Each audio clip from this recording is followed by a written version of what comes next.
Hey Cam, I'm so excited to have you today, man. I know we've been talking about this for a while, and I can't wait to hear your story about just how you got started in the space and what you guys have done and where you're headed. So thanks for making the time. Yeah, of course. Thanks for having me. Absolutely. So real quick, just as I think about like what your career has been, right? You went from undergrad and then into PT school and then you went into the practice. I'm assuming somebody else's practice for a little while and then started your own. And then you ended up and you did what so many people want to do, which is you made the digital leap, right? And you were able to go virtual and be able to take your market from a geographic constrained market into a non-constrained global market. And so you can serve people around the world at this point. So how did you do that? Tell us a little bit. All right. I guess even before we do that, tell us a little bit about the company you've got right now. And then we'll go back and I want to hear a little bit about how you got there. For sure. Yeah. So the company that I have now, it's called Ridge Athletics. And like you said, it's a completely virtual company. I made the leap to completely online physical therapy and strength training a couple years ago, and it's just been that way since. What I do is I create virtual programs for really anybody, but predominantly runners of all ability levels. And I work through various things. So I work through developing strength training programs for people. I develop rehab programs for people. I develop performance programs for people, for them to just follow on their own through an online platform. It's just an app that I use. They can access the app, and it's just going to be laid out in front of them what specifically they're supposed to do. So it's all online. How it works basically is I meet a potential client and we talk things through. We establish goals, we establish baselines, and from there I build out programs for them to follow. Okay. I love that. So real quick, if somebody is watching, so our audience is predominantly business people or folks that are everything from entrepreneurs to corporate career people. Um, who who would you want to reach out to you, and what would be a good reason to reach out? Yeah, literally anybody. I mean, I don't constrain myself to any particular type of person. I work with anybody who needs help. My expertise is working with runners and endurance athletes. So, if someone is a runner or an endurance athlete, and they need help with anything, whether that is building a strength program to help them reach their next goal, whether that's, a 5K or an ultra marathon or an Ironman or whatever it is, they can reach out and I can help develop a plan for that. If their goal is to rehab through an injury, if they're a runner and they have, Achilles issues that pop up or anything like that, they can reach out to me. We can go through those assessments and we can develop a plan that kind of tackles those issues too. Um, you can be an athlete of any caliber. I mean, I work with everybody from weekend warriors, people, training to run their first 5K, all the way up through elite and professional athletes. So my spectrum is very broad in the scope that I work with. But if you're an athlete and you have goals basically, and you want to commit to be able to accomplish those goals, then it would be a good fit. Yeah. So I know a bunch of people that I've talked to over the past, especially with my recent transformation that I've gone through, and say, "Oh yeah, I would like to do that, but or I used to be a runner, but I've got a knee issue, or I've got a hip issue, or a back issue, and I just can't run anymore." And a lot of times, what I found is during those conversations is the perception is that they can't run, right? The reality is they can still be active, they can still work out. And most of the time, what I found is when folks start working out, all of a sudden they start employing strength training or something to that effect. They can then start, if they wanted to, they could start running at that point.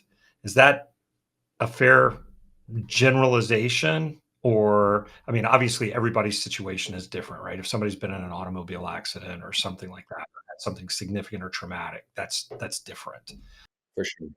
Yeah, I mean, in general, the strength aspect adds a whole lot to, and this is going to go deep into the importance of strength work and what PT and stuff can do for people. But the addition of adding these kind of supplements to someone who is an endurance athlete specific, and even more specific runners, it basically just helps them get a little bit more robustness and longevity out of their body, so they can actually do the things they want to do. A lot of people can start running plans and training plans and do all these things and get by with like no strength training, no rehab work, no preventative work for a while, but not forever. There's always something that eventually comes to bite someone, and the strength aspect allows people to either push that really, really far back or prevent it altogether. So it lets people, who would otherwise be limited by an injury or who would otherwise be limited by some other barrier to keep them from running, it would allow them to continue on doing so, because they're going to develop the adaptations they need for running.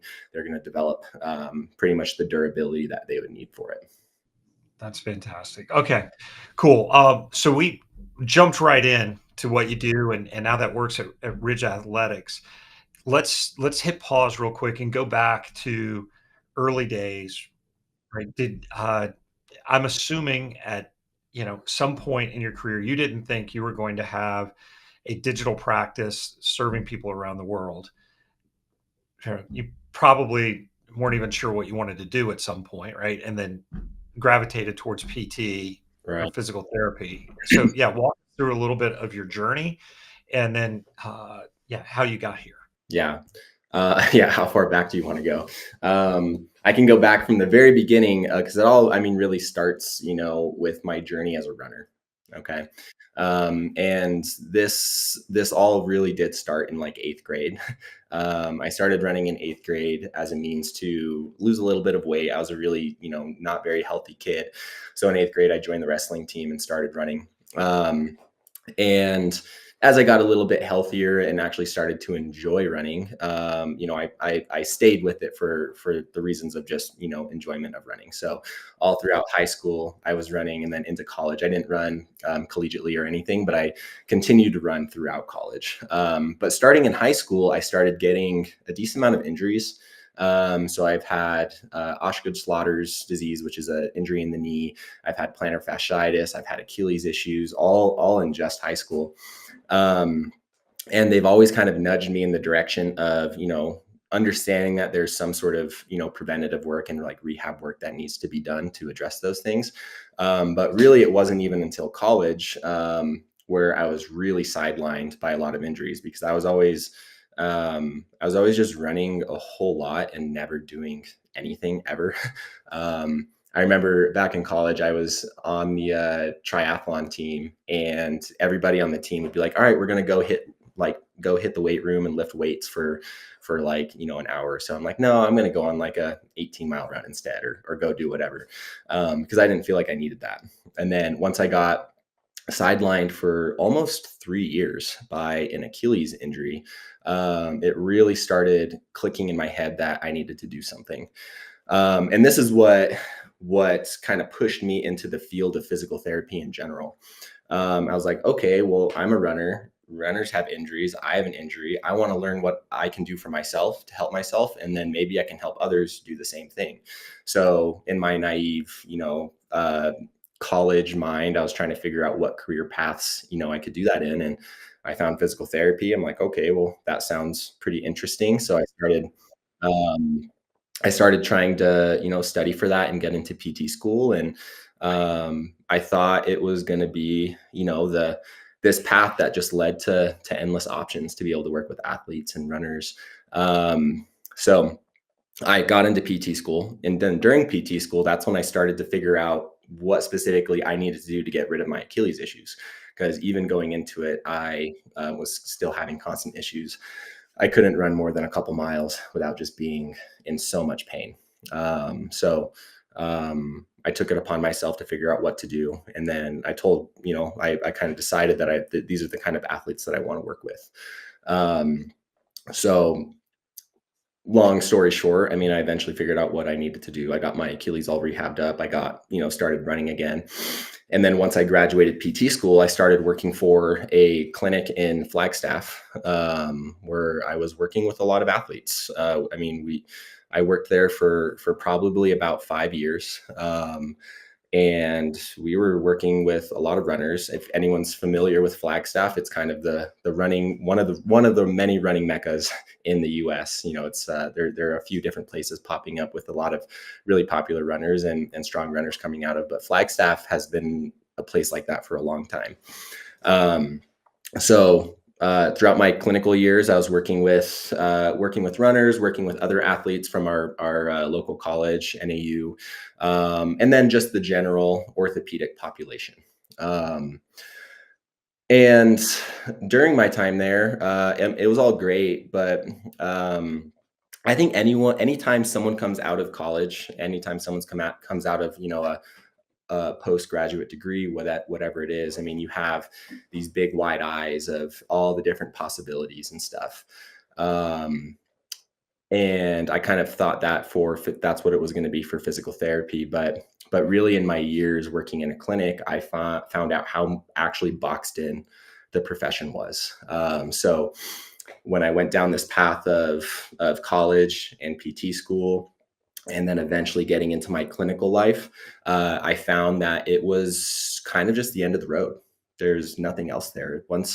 Once you're a physical therapist and you make it to being a clinician, unless you go into upper management or administrative work, there's really no growth to be had there anymore. So one, it's very limiting for physical therapists. Two, during that time I found that a lot of the athletes that I worked with were also very limited too. So PT can be great for people, that aren't necessarily, or traditional PT, I'll say, can be great for people who aren't necessarily, trying to create long-term athletic goals in their life. But if they are, I found that it was just not providing enough for the people that I was working with.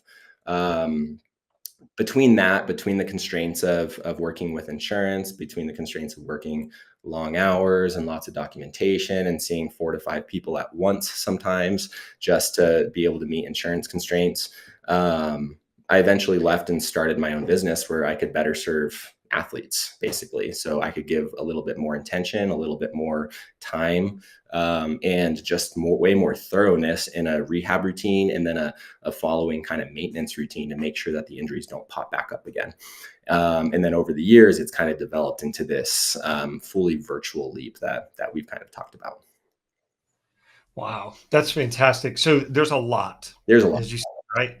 Um, there were a few things you said, and there's part of me that wants to go down the path of, you know, injuries and injury prevention.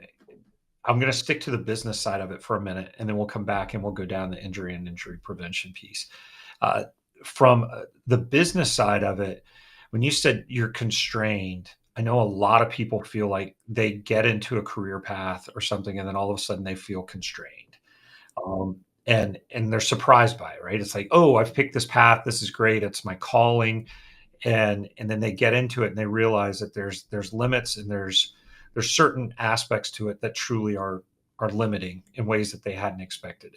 Um, and in today's era, I forget what the number is, but at some point, people are going to change careers 4, 5, 6 times, and if not more than that, like entire careers, right nowadays. And the jobs that folks are coming out of college with now, the work that they're going to be doing in 10 and 15 years, that work probably doesn't even exist right now because of all the things that are going on, the disruptions and whatnot in technology.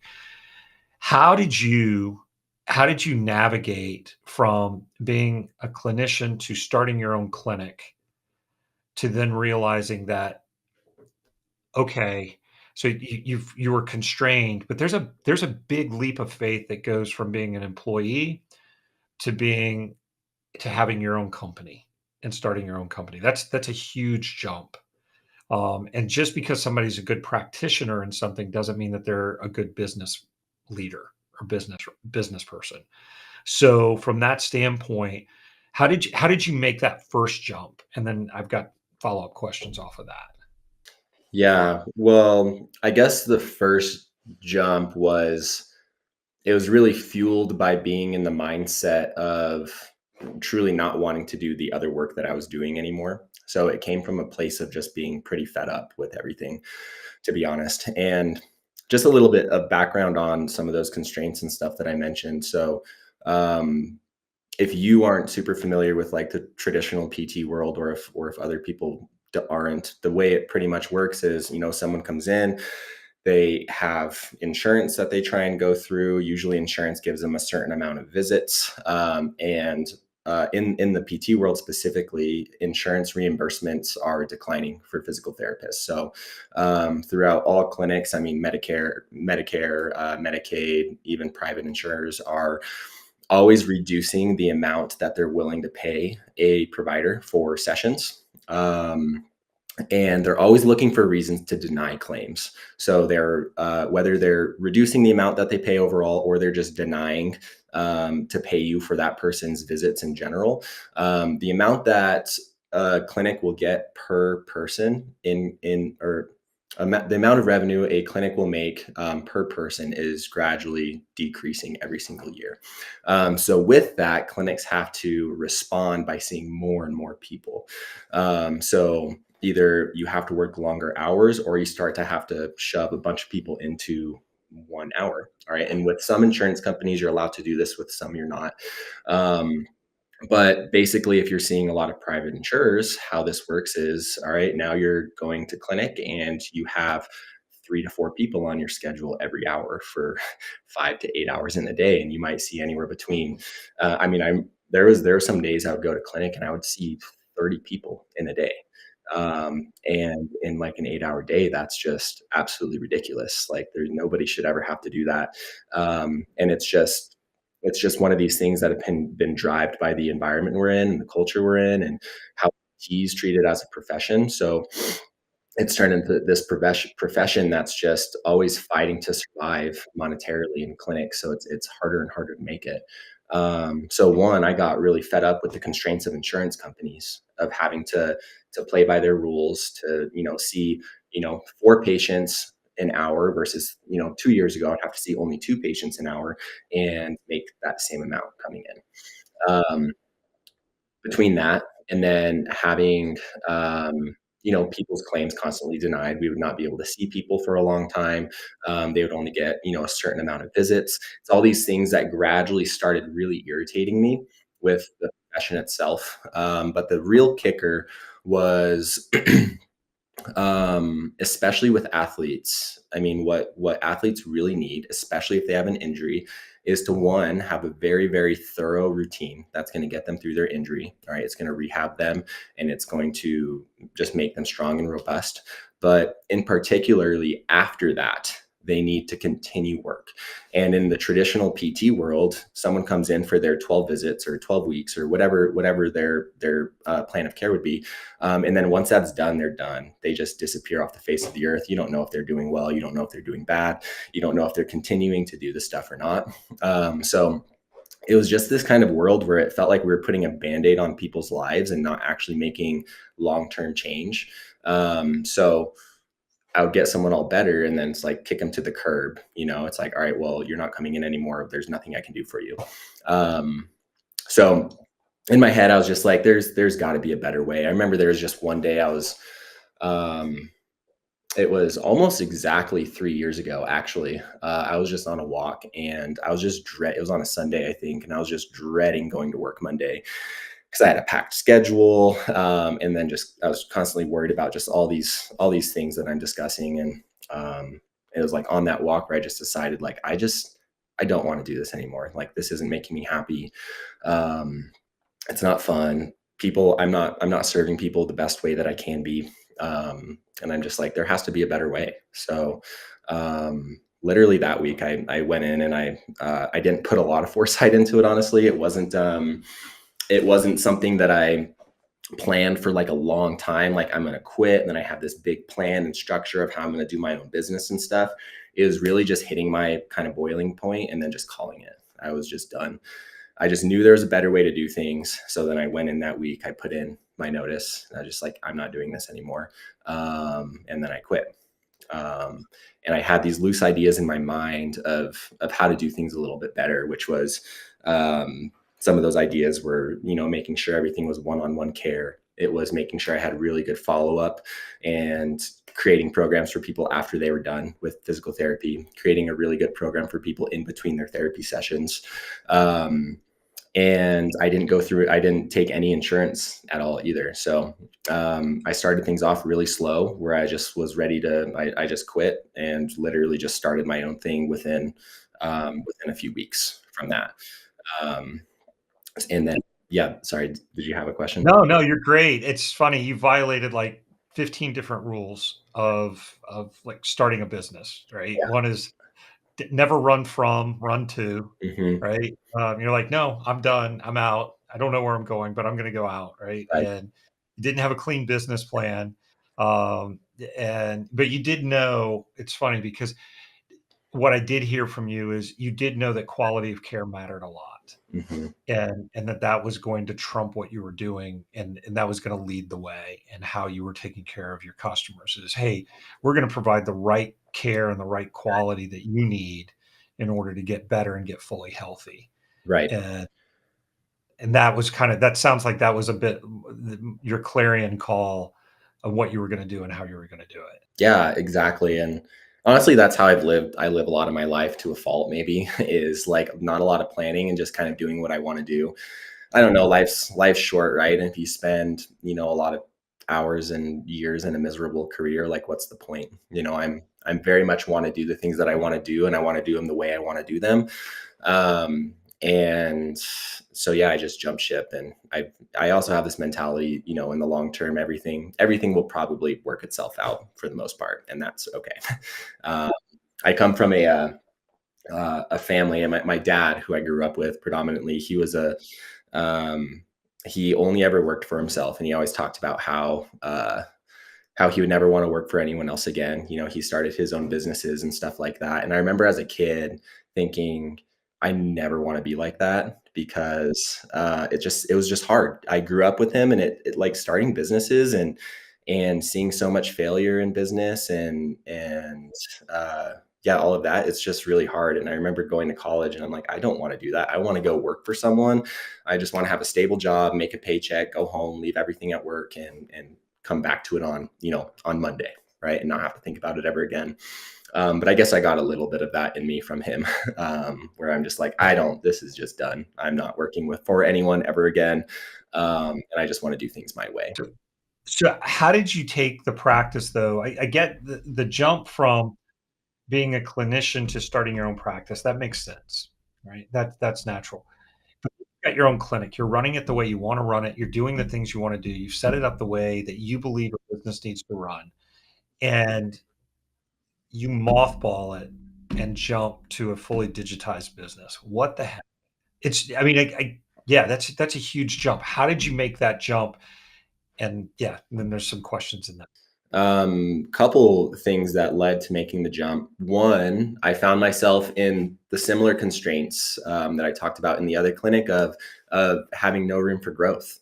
Like when you're in that normal, when you're just a clinician, you just literally trade time for money, right? I can only see a certain amount of people per day, so I'm always going to be capped at the amount of people I'm seeing, the amount that I'm able to work, the amount of people I'm able to work with in total. And I was just not very happy with that. I'm someone who always wants to be expanding and growing things and creating things that are like creating systems and creating opportunities that continue to lead to growth. And just the nature of standard PT, it just doesn't allow you to do that. Like I said, when you leave PT school and you're a clinician, you're boxed in. There's nothing else you can do unless you just do something completely different.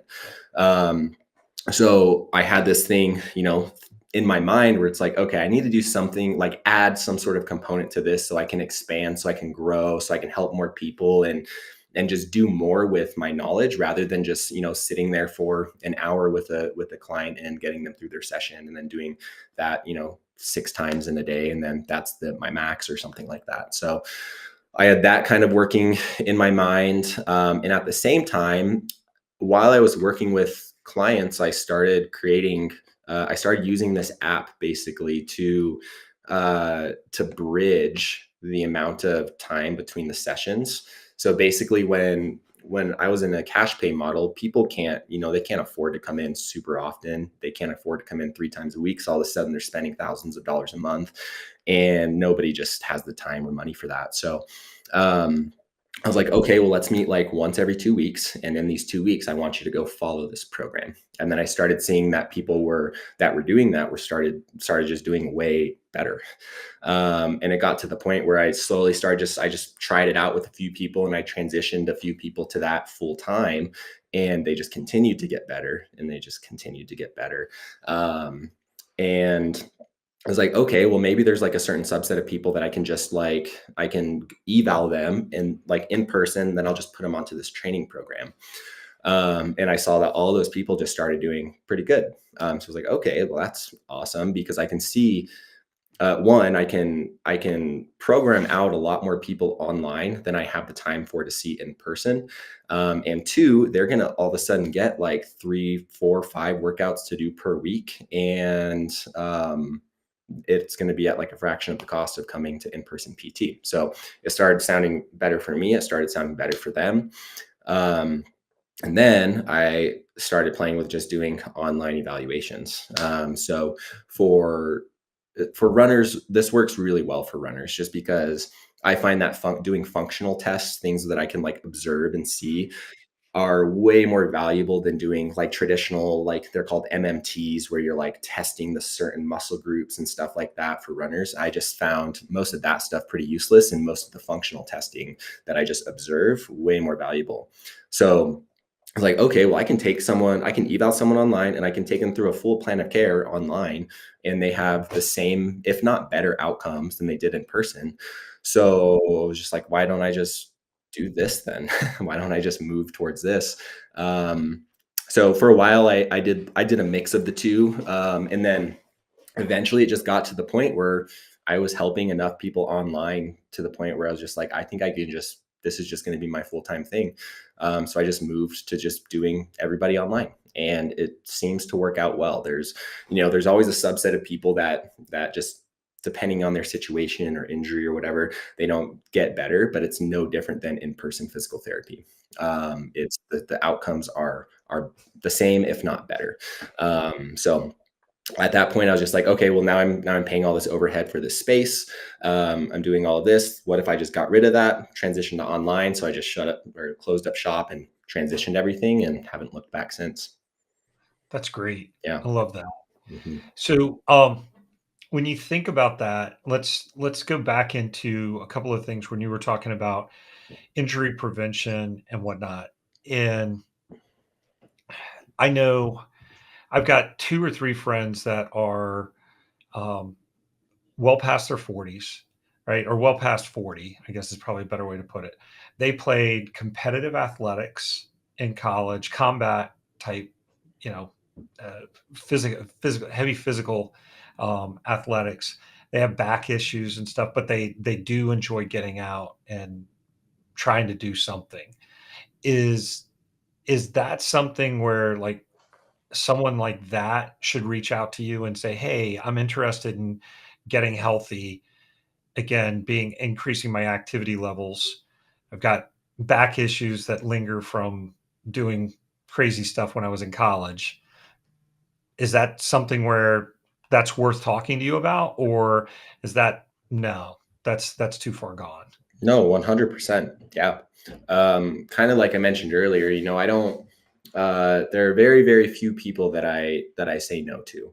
And it's generally people that I find to not, what, if I truly don't think someone's going to benefit from doing the service, I'm not going to take them through it, because it's not going to be great for them. It's going to look bad for me. So why do that? Or if there seems to be like a safety issue. So if I don't think they're either appropriate for physical therapy, or if I think that they really need someone with them while they're doing their stuff, I'll give them some recommendations on what to do from there. Um, but if someone's trying to get back into activity and they have these things that are like holding them up, I mean, that's my specialty. I work predominantly with runners, but I have a wide, scope of practice with physical therapy. Apart from that, I'm an orthopedic clinical specialist. So in terms of everything orthopedics, I can help people with. So, if they're battling back issues, hip issues, arm issues, whatever, it's worth reaching out for sure. Okay. Fantastic. And then I think, as people are trying to navigate and they just want to specifically, let's say they're in the job, right? And imagine somebody they're working in a cube, they're working in an office, or they're even doing manual labor or something to that effect, right? They're working in whatever their job is. And then there's ergonomic issues that affect that. Um, I was talking with somebody recently, and they talked about um, working with firefighters and police force and military, and they called them tactical athletes, is the way they referred to them. Right? They're people that need to use their body for their career, and they have to take care of that body. And I was like, oh, that was a really interesting way to refer that. And if somebody's, you know, regardless of where they're at on that spectrum, because even if you're in a white collar job or a blue collar job, right, or a gray collar job, does how does that work, right? What would be a good reason for somebody to engage with PT? Because where I'm going with this is what you touched on earlier is something that I've seen that happens through insurance is it treats the symptoms, but it doesn't solve the problem. A lot of times it's like, oh, this is an issue, right? Whatever it is. It's, my knee bothers me, my back bothers me, my shoulder bothers me, whatever it is. Okay, great. We're going to do what it takes for that ache to go away without doing a root cause analysis to actually solve what caused the issue to begin with. Does that make sense? And so like when somebody reaches out to you, how do you assess whether it's a root cause or a symptomatic type issue? Yeah, I mean, it's always both, right? So I have, there's two philosophies with how you can work with someone in PT. One's going to be well, actually, there's a few different ones, but the biggest one is obviously treating the symptoms. Okay, so generally there's a pain producer. Okay, let's just say it's like a tendon issue. So a lot of people just like really focus in on that tendon and make sure that they try and strengthen that tendon, get it better. And that's an okay approach. A lot of times it will reduce symptoms, it'll make things better. It just won't solve the problem, right? Then there's the other mindset where you're going to solve the problem. So you're going to take them through an assessment. You're going to see like, okay, what's the cause of this tendon issue? For example, if it's like a knee tendon, all right, and rather than honing in on the knee tendon, you're looking up at the hip, okay, and you're seeing like, oh, you have all these things in the hip going on, a tight hip flexor, tight quad, weakness, all this stuff that might be, putting increased stress down at the tendon. So you can work on that. Okay. My philosophy is that you just work on both of them. So people are going to get better a lot faster if you just work on both of them. So you can make the symptomatic tissue a lot more robust. So you can basically raise its threshold to be able to raise its threshold before it turns into pain or injury. Then you can also work all the other surrounding stuff, which is your root cause, and see if you can prevent that stuff from happening in the first place. And generally, people will be more successful if you just take both approaches. So anytime someone's working with me, I'm interested in the diagnosis, but I don't become infatuated with the diagnosis. All right. If they come to me, I'm like, okay, yeah, that's your posterior tib. It's like, okay, that's good to know. Maybe we can make that tissue a little bit more robust, but let's figure out why the posterior tib is such an issue. So we'll go through tests to see, what their impact control looks like. We'll look at what their balance looks like. We'll look at what their lower leg strength looks like, what their upper leg strength looks like, things like that. So we can kind of tackle the root cause while we also tackle the symptomatic tissue. I love that. Yeah. So, all right, let's go back to the business Mm-hmm. now. How do you go? How do you find customers and clients, right? And how do you grow, especially now that you're digital? Yeah, what do you do? Yeah, it's a lot of learning as I go. like I said, getting into this, I had no business plan. I just kind of started, right? And I've been successful, I think, just because of the quality of work that I do. Um, so with that being said, when you provide good work and people notice outcomes, you get like a certain amount of word of mouth that kind of travels around. So through most of the people that come my way are through different referral sources that I have that are also coaches. So nutrition coaches, through running coaches, through honestly some other physical therapists that aren't super specialized with running, and then through clients who have seen success. Those are the main way. Yeah, what used to be like more primarily like doctor centric referral base is now more of a word of mouth centric referral base. So that's predominantly like 85% of it. Then the other like 15% comes through just like a little bit of like online marketing. Okay. Well, I noticed your social media profile, right? You've got thousands, well over, I think over 10,000 Yeah. followers or something like that, right? Um, and that's happened pretty quickly, I'm assuming, Hmm. in the sense that you started the digital presence less than 3 years ago. Yeah. So, yeah, what'd you do to grow your following, and then do you get any business from that? Sure. Yeah, and really the digital presence is predominantly in the last year and a half. So the followings came in like the last year and a half for the most part. Um, to gain that, it's been a mix of a few things. So just consistency on social media, in terms of like trying to post useful tips and stuff like that. Also through ads marketing, so I just play around with a lot of different ads and whatnot. Things that'll get people to see my content, and also things that'll get people to reach out to me, start a conversation, maybe book a call, and then kind of just discussing options from there. So it's truly a mix of, yeah, just consistency in social media and running kind of targeted ads for runners. Okay. Yeah, and yes, I do get, it does work. I get people from it. It's not as robust as the word of mouth, but it is there, and there's certainly a market in it, and that's something that I am constantly learning, because I am not an influencer. I'm not a social media expert. I'm very novice at all of it, even though I do it a lot. Um, I would even go as far to say as I don't know what I'm doing in social media, and marketing and all of that stuff. But I'm learning as I go, and every day I'm honestly learning something in terms of producing ads and setting up campaigns and things like that to get people noticing me.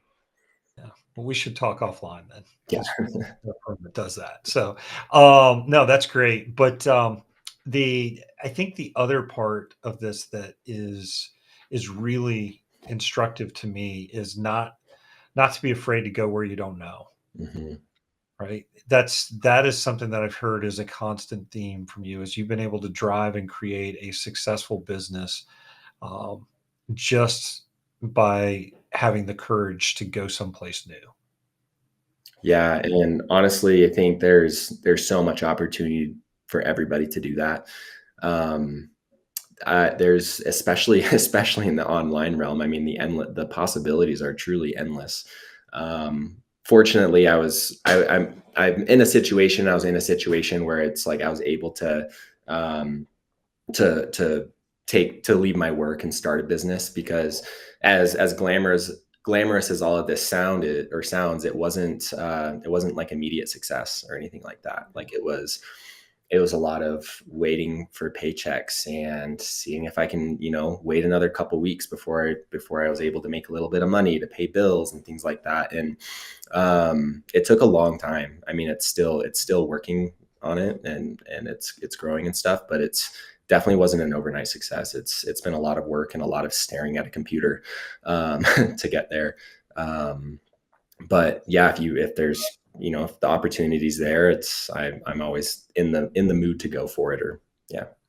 I love that. Well, one last question, maybe a couple more after that, but to the point that you were talking about earlier, right? Is every story from the outside, a story of growth and success always looks pretty, Hmm. right? It's as you were talking about. Oh, I went to college, found this call. felt like a call to go, help people solve problems that I experienced, learned that trade, went into the profession, saw a gap, had problems with where I was at. So I created a business. Then from that, saw another gap, decided, oh, okay, that looks like it's a better opportunity. Let me make that transition. I've successfully made that transition. So it sounds like you've made three massive transitions in the course of your career, and everything went swimmingly. That's and I know, and everybody who's listening knows that's never the case, right? There's always a story within the story, or something went sideways somewhere. Do you have an example where something didn't work out the way you expected it to, and what'd you do about it to keep the car on the road, or stay the train on the track, so to speak? Yeah, I mean, really, my first transition from going to a normal clinician to um, like doing my own clinic still in person, I would say that was probably the roughest transition, likely because I didn't have that business plan in place. Um, and the big thing there was I thought that I was leading. I had all this passion and energy to offer something new and think that something that I thought was valuable. And then once I got into the space, it just didn't take. It was cold calling and doing all this stuff just to get a visit. And I thought this was something that once I had an online presence, or once I had my Google business and my website up, and I marketed to like various places locally in Flagstaff, I'm like, people are just going to come my way because this is new, this is exciting, and people are going to want this. And that just wasn't true. um, so I found myself for months just not having an income, not being able to make much money, um, really just like making enough to pay the bills that it costs to run the business, and that was about it. Um, so it was constantly just having to pivot and try new things, and see what works, what doesn't work. I'm not a big fan of like grind culture and stuff like that, but it just took extra work where it's like, okay, there's all these things you don't want to do, but you just have to go do them. So a lot of trial and error. So trying to remember the main point of your question, but yeah, with when things aren't working out, it's just getting out of your head, trying new things and seeing what does work. Because obviously, if things aren't working, doing the same things not just gonna it's just gonna keep making sure it doesn't work if you just keep doing the same thing. So you just have to introduce new things and try and get it there. Yeah, I like that. It's funny, you said you're not a big fan of grind culture, and it's the way you described it as grind culture. I don't think I'd probably be in your camp, but I am a huge fan of what I would say is the power of hard work, right? And just in diligence, and which I guess is called the grind. Right. It's just staying after it, right? And I'm yet to have found a way around it, right? It's whenever there's something new involved, there's a level of expertise that's required, and that level of expertise demands commitment, Hmm. right? To be able to achieve it, right? To achieve mastery in something, you've just got to put in the time. For sure. Yeah, and honestly, like grind culture, I kind of like the term in general. It just sounds like kind of hardcore and like you're doing all this cool stuff and like really trying to grow. But really, what I find myself doing most of the time then and now is just staring at a computer a lot, trying to read and listen and just learn things. And that's that's what it is. It's just putting in a lot of time doing things that aren't necessarily your expertise and just kind of figuring them out. No, you know what? That is so spot on, and I think a lot of people try to get around that or find the shortcut, and the reality is there's not a shortcut. You've got to do it, and when you do it and you stick to it, and you go through that valley. um, my firm, we've got a value total value proposition that we talk about, and the way we talk about it is there's the three V's: there's the vision, the valley, and then there's victory. And that you start out with this vision and it's all great, but then once it comes time to do the work, you go down in this valley, right? And that valley is dark, and it's lonely, and it's where the grind, so to speak, happens. But if you do that and you're diligent in it, then that's where the victory comes out on the other side. Yeah, for sure. yeah, you can't skip the valley. That's for sure. That's where you learn everything. That's where all the work is. That's yeah, it's totally necessary. Yeah, and it makes the mountaintop so much better. Sure. Yeah. Okay, one last question for you, and then I'll let you go, if you don't mind. Is how'd you come up with Ridge Athletics? Oh yeah, it was literally just brainstorming a bunch of different things that with my wife, like sitting down and I would just have like a list of names. I didn't want to be anything physical therapy related, just because I feel like the term physical therapy is so boxed in. It gives people an expectation of what it is. So I didn't want to be like anything physical therapy. I wanted to have a name that kind of just embodied what I do, which is working with athletes, making people more athletic and robust and be able to accomplish big goals. So that's where kind of the athletics came in. The Ridge is just kind of like an ode to living in the mountains. So just, something that I do is I'm a trail runner and I work with a lot of trail runners, and ridges are, a natural part of trail running. And so it just kind of embodies the things that I do and the kind of business that I want to be. I love that. I love that. All right, and I did say the last question, but I've got one more for you because this is, as you were talking about it, and you mentioned your wife.